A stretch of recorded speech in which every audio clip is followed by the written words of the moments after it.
too, and I'll adjust this. But anyways, this is your core speed. It can go forwards and backwards, okay? And right here, this is your fine feed, and this is gonna take it up and down, okay? So, as this is going up and down, this is actually slowly moving the arm forward. You just can't see it, but you'll see it once you start cutting actual tissue or paraffin on here, because it's going to have little paraffin ribbons, okay? So when you're facing, you're gonna do like this. You're gonna take this wheel and you're gonna slowly inch it forward, and you can do it like this when you face. Sorry, it's going the wrong direction. But you can go like this. So look at my left hand and how smooth it's going. It's kind of trying to keep it going. But I actually like to go like this as I face. And then I can take it backwards pretty easily because this is much more fluid than going like this with the handle, okay? And that's just as I'm like facing. And even when I'm facing, I'll also go like this. And do you see how I have like a rocking forward kind of motion? And then how I'm pushing the wheel a little bit like this. I used to rock like this because this is how I learned in school. But this motion blew out my wrist, and so whenever I do this, it actually starts to hurt my wrist again. So I will face like this, and then you guys will find different ways of facing, okay? So you've got your core speeds and your fine feed, okay? Next we have micron setting. So here's our micron setting on here, okay? And what is our routine micron setting? 4. Good job. So you're always going to keep it at 4, but it's not an actual always thing. You always keep it at cutting, or when you cut, you always keep it at 4. But if you're going to face, you can face at 10 microns, or you can face at 20, you can face at 25, 35. Some of my coworkers will face at 40. I typically will do about 16, depending on the size of the tissue.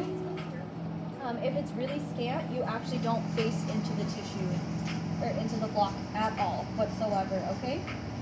So when do you stop? When facing, you stop facing once you have a full face of tissue. And once you have a full face of tissue, let's say you're facing at 20, right? And you're just cutting, and you look at your block, and you're gonna see, does it have a full face or does it not have a full face? If it has a full face, I'm gonna crank this thing back down to a 4, and then I'm gonna cut, and then I'm gonna stop, put it on the ice, and then I'm gonna let it chill again, okay? And I'll show you exactly with the block next week. I just didn't want to wait for the water bath to heat up because we're already almost out of like class time and everything, but I wanted to show you guys like this. But I'll show you after this microtome, I'll show you all the different weird ones as well too, which I didn't get the chance to show the other class, or your classmates. But I'll show you, because some of the microtomes are a little bit different. But this is just a very basic one. You'll probably work with this microtome or the one across from it most often, okay? Or even the Leica right there, or the Leica right here. Those are the most common ones, okay? Let's see. Number 4, this is a faceplate. The faceplate on this one could be removed. Right now we can't remove it because this is locking it in. So this is your faceplate. So when you go to clean it, you can take this out. And this fits right in here. And so that's how it locks itself in place. But anyways, if you're having difficulties like getting your ribbons to stay with you and that kind of stuff, you can take your blade out, of course, and remove this. And sometimes you might have paraffin built up right here, or on the back side of here. And yes. And so sometimes I'll take like, here, will you hand me a probe and a razor blade real quick?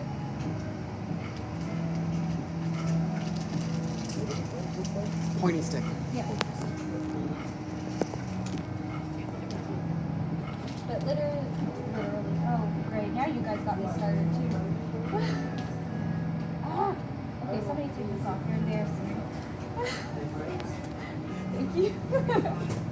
No, but so if you're ever getting like compressed sections, I'll go like this. If I can't take this whole thing off like this, I'll actually hold it down right here, and then I'll just go like this.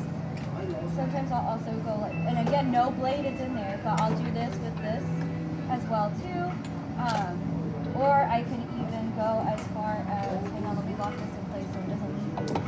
I will even go and clean the back side right here with a razor blade because, like Chad was saying, it can cause compressed sections. Okay? So basically, too much buildup of residual wax can affect and do that. Oh yeah. So we don't want that. We don't want compressed sections. Okay. Number 5 is your knife holder. So this is where your blade is going to slide in. So your blade slides in between this little crack right here. If you're having a hard time, just trigger the tray, push down on the opposite side, and then you can slide the blade in a little bit easier. But this is your blade holder or your knife holder, okay? And then this is how you lock it. Usually the lock is right here to the right hand side. Next we have angle adjustments, number 6. And so Yi and Richard, you guys can't see on your side, but hang on, let me show Coda and Chad first, and then I will show you guys. But so this is the angle adjustment. Do you know what angle this is? Clearance. Good job, Richard. What should your clearance angle be then? 10 to 15. Okay. Anybody want to counter? 8. 8. Yes. 8. Okay. Sometimes you can put it at 10. But yeah, it should more so than anything be at like at 8. I just wrote it down too. Can't That's remember. okay. I was gonna say, because you can't even see that it only on the side goes up to 10. You're okay. So definitely not going to be 15. You're okay.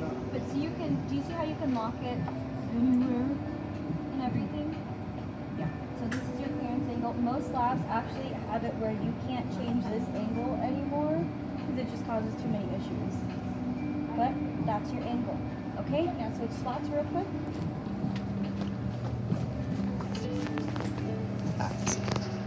So this is the angle adjuster. You can adjust it like this, and then you can get it to stop just like that. Okay. You have tick mark, right? So this one, somebody in previous years is trying to say that this is the sweet spot right here, and then you can lock it right there.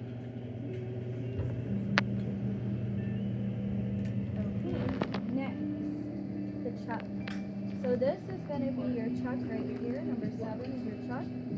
So when you use your chuck, does anybody have a block on them? It's okay if not. You can find that. Or he's got one. Clasp this and you put your thumb up here. You don't have to actually put it up there. You can put it on the sides, but they built it so you can put your thumb in there. We're going to always have our accession number to the left, because that's what I used to do at my other job, and because, well, I think it's going to make you a little bit better if you just get used to it being on either side. But so do you see how I can put it in with either hand? So I'm grabbing my block like this, okay? And then I'm using my other hand to push this open, and then I'm setting it in. I actually usually will do my right hand, because I'm right-handed, and then I'll call that good. Okay, and so let's look at this all moving again. So as you can see, like, it's pretty easy to kind of visualize it now that you've kind of seen the block in there and how the machine moves, right? So this is your chuck, okay? This is very important. Number 8, this is chuck adjustments. Do not touch this right now. You guys will be trained next quarter on how to do this. Don't touch this, or this, okay? You're not there yet, and that's okay. And it's going to be a really fun time, and it's going to be a really important skill for you guys to learn, okay? So it was 11, 10 to 11. And then number 9 is the lock. So this is your lock right here. So this is when it's locked, it's up, and then when it's unlocked, it's down. Some microtomes, it might be flipped, okay? So just pay attention to that. So what I would suggest doing is, as you're sitting at a different microtome, usually what I'll do, because I don't sit at a permanent microtome, I always sit at everyone else's now, since I'm only on call, is I'll go and I'll mess with the microtome just to see, like, okay, how does this one move? What's a little bit different about this one versus the other ones? And I always just do that. So kind of like when you're driving a new car, you learn where everything is. Check all the things. Yeah, because you want to be safe, right? Because like in a car, you can get into an accident. With the microtome, you can cut yourself with the blade, obviously, so we don't want to do that. Even one time when I was trying to be safe, I cut my finger on here because I used to go like this to make sure it was locked, and then but I used to go like this to make sure it was locked, and then I would go like this because I was super anxious when I first started. And one time I went down like this when I did that because my gloves were wet, and so you can literally see it right here too. So I wouldn't suggest like going like this like I did, and it literally was just like I was just in a hurry because I was on routines that day. But just be very careful. Now I only go like this, and then I only touch this if I need to adjust it or put my block in or take it out, and that's it. But yeah, and like accidents can happen really, really quick at the microtome, so just make sure that you're always being safe. If you're stepping away from your microtome and you have a blade in there, what you want to do is you want to put the blade guard up like this, and then I sneak that under, and then you can walk away. If you're leaving for the day, take your blade out. You can't leave it like that, okay? Oh, and then number 9, this is also a lock, okay? So this will move this entire component, okay? So you can adjust it, get it closer, get it further away from the block, just depending on what you need, okay? So that's a lock. You can even expand the life of your blade by going like this. Not all microtomes will let you move this component, but some of them will, so you can just keep moving it over and over and over until you use up the blade. If yours doesn't move like that, then what I usually will do is I'll unlock the blade, and then I'll use like my probe or my forceps to tap it over, to tap my blade over just a little bit, okay? But your blades will also have like these 2 really long holes at the bottom, and they're there on purpose so that you can also grab the blade right here where the hole is and then drag it over that way. Okay?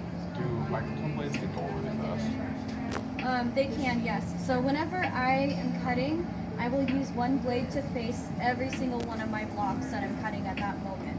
I'll face every single one, and then I'll take the blade out as soon as I'm done facing, and I'll throw it away. And all of my blocks, after they're done facing, because they're being, like the tissue's being exposed, then I put it on the ice right after so that it can start cooling down for me. Because now it's able to absorb better because the tissue is now at the surface instead of paraffin being at the surface, right?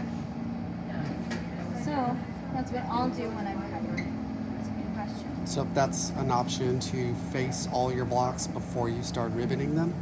Okay. I always do that because it's gonna hold you back a lot if you face, because then or face and then cut and get your section, because then you have to wait for it to cool down again if you've taken too long to face it. And facing, if you do it all at the beginning before cutting, it should really only take you 10 minutes. Only 10 minutes. You should not spend more than 10 minutes facing all of your blocks. How many blocks do you say that is? Usually people will grab like 20 at a time, like at most places, but I've also, like where I am right now, we usually will grab like 40 at a time. Oh my. Yeah. Wow. So you gotta be quick. And so usually then I'm like, oh, maybe I can like get it done in like 15, and that's usually about how long it takes me. But I'm also getting up to go get other things too sometimes. Sometimes it can be longer than that. But you guys should be okay when you first start, because you should just be on just routines when you first start, okay? Okay, so that is the microtome, okay? Now let's go over where your supplies are, and then I'll show you the other microtomes as well. Yes, if we can. I think it would be a good idea. Summer, thank you so much for like up here. Maybe they need this. Okay. Oh, you think that's what it is? Your water bath temperatures need to be recorded every single day. In industry, they do the same thing. So you will write down all the water bath temperatures right here, and whoever's taskmaster that week can look up here and just get all the water bath temperatures. So once your water bath temperature is set, then you start writing it up. Okay? Wait, what do you mean? Like, can you say one more time? Okay, so if you're cutting at the microtome, and let's say you're at Armstrong, and you set up your water and you're about ready to start cutting, once your water bath is up to temp and it's, let's say it's at 40, then I'm gonna write it up here. Oh, just showing which station the water temperature is ready. Yes. Okay. And that's because if there's issues going on somewhere, we need to be able to track down, like, oh, did this possibly fail because the water bath temperature, or did this person get cross-contamination with their case because their water bath temperature is too high? It gives you the chance to do that.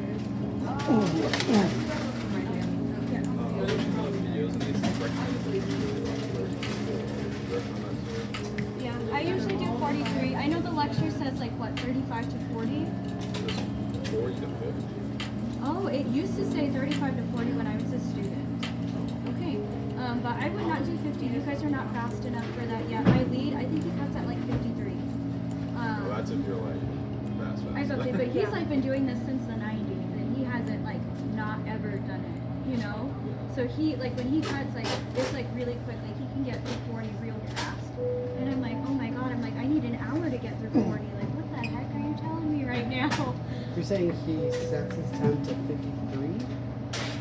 Why would that make a difference? Like if you're cutting 40 blocks really quickly, how would that make a difference between like 40 degrees versus 50?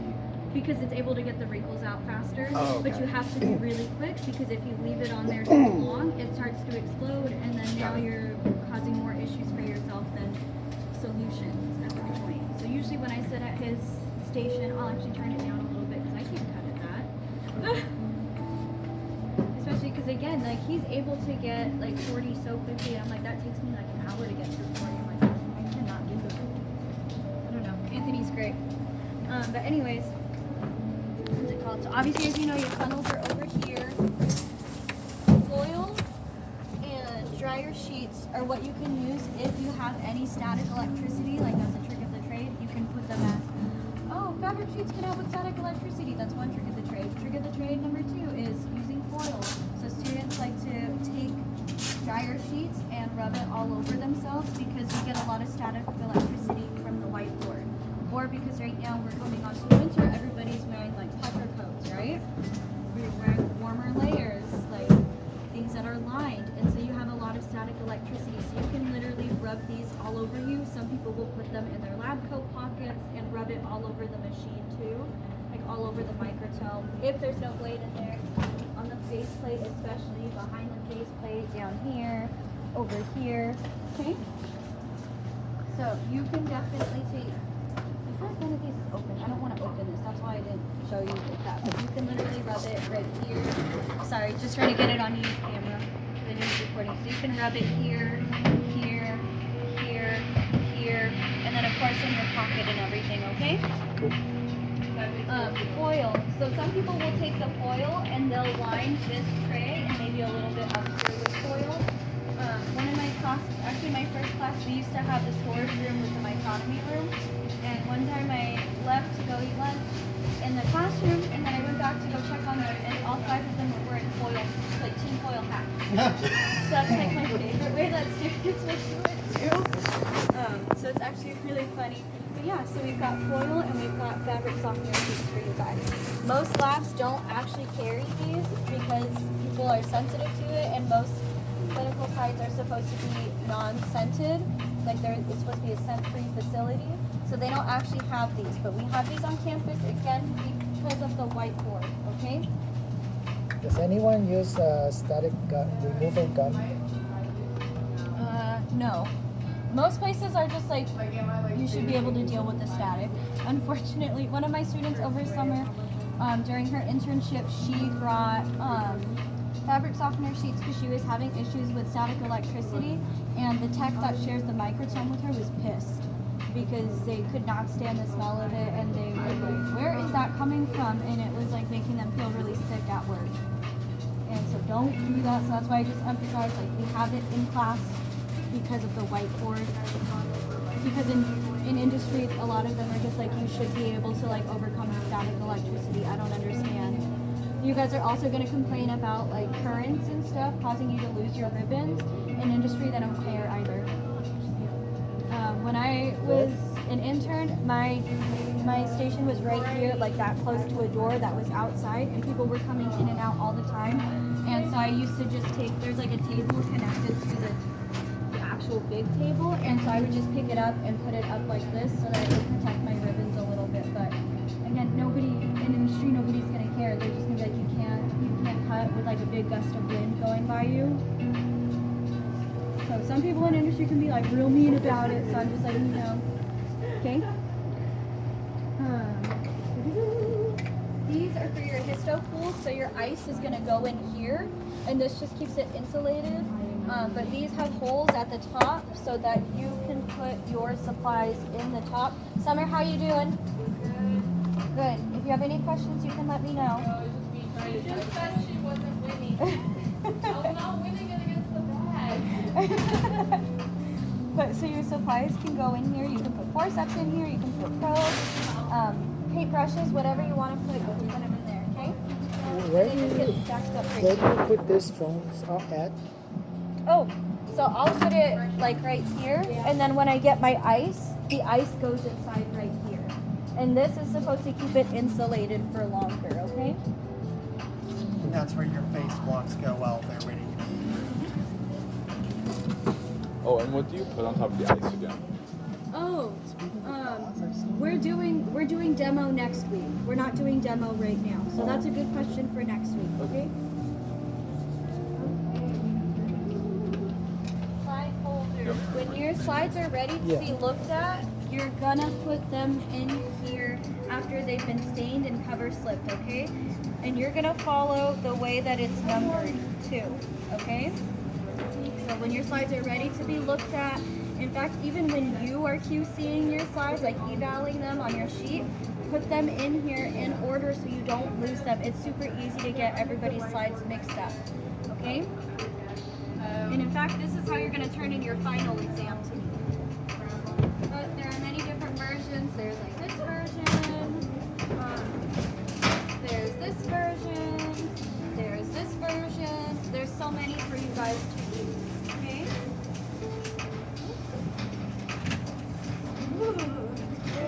There are a bunch of slides down here for you guys to use when you guys are ready. Just don't use these box ones until January when we do cytology, okay?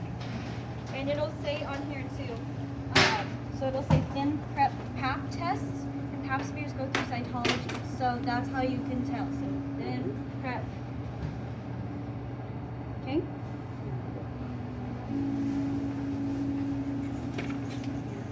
We have slide drying racks, and so these will go on top of your microtome. So as you can see, this one already has two small versions of it on top, but you'll put them usually like on top, just like this.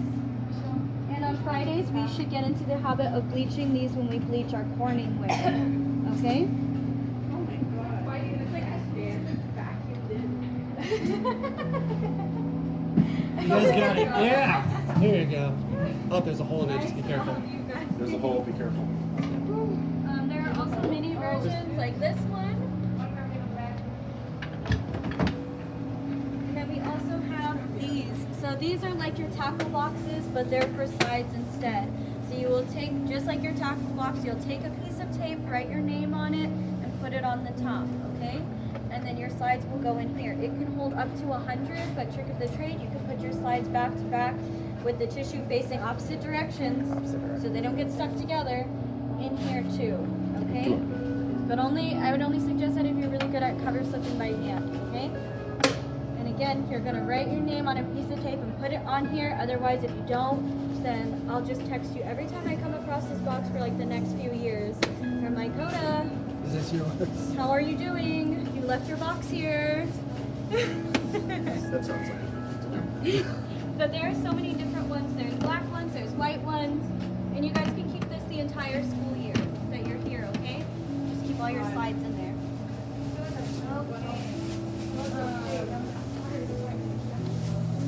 Oh, okay, the supplies over on the table. Sorry. Go back. Sorry, Angel, are we in your way? You can tell us to move. Okay, sorry. I had brought all these supplies out last night during night support. I'll put that away after. I like this. my favorite. But anyways, so you have your little cups with different forceps. Okay? So try the different forceps. I would highly suggest curved. You have your razor blades, as you guys are well aware of. Some paring knives if the embedder didn't clean off the block very well, just to make sure it's even. You also have your probes as well too, which you guys are used to me using when I grade your guys' stuff. You have different, like some little paintbrushes in here too. Oh my gosh, I'm being tricked. But you have little paintbrushes for yourself to use. There's also some big paintbrushes that you guys could use. Even bigger paintbrushes. There are some really fine ones as well too, like where it's much longer if you want a longer one. Here are some more forceps if you would like to use them. And then we also have these, which helps to get the bubbles out from the bottom of your water bath. Kim wipes, I don't know when the last box was open, but the last box of Kim wipes was already open. So don't use the full size of the Kim wipe. Remember out at embedding, you guys had ripped them apart into smaller pieces. We're gonna do the same exact thing, okay? Okay, any questions? What would we typically use the Kim wipes for? Like, what would they help with? To clean the water bath? Cleaning the water. Yeah. Okay. You just take it right over the top. Yeah, you skim it. So if there's anything floating, you get it Oh, off. skim. Yeah. Yeah. So you're gonna use the Kim wipe Or use the Kim wipe to skim. section or ribbon, Kim to skim. whatever, from Exactly, the surface yep, of the exactly. water bath. Puts the lotion on its skim. Or puts the I don't know, but I haven't tried it. We can, but let's just hang on, okay? Really quick. Okay, now we also have ice over here for you guys too.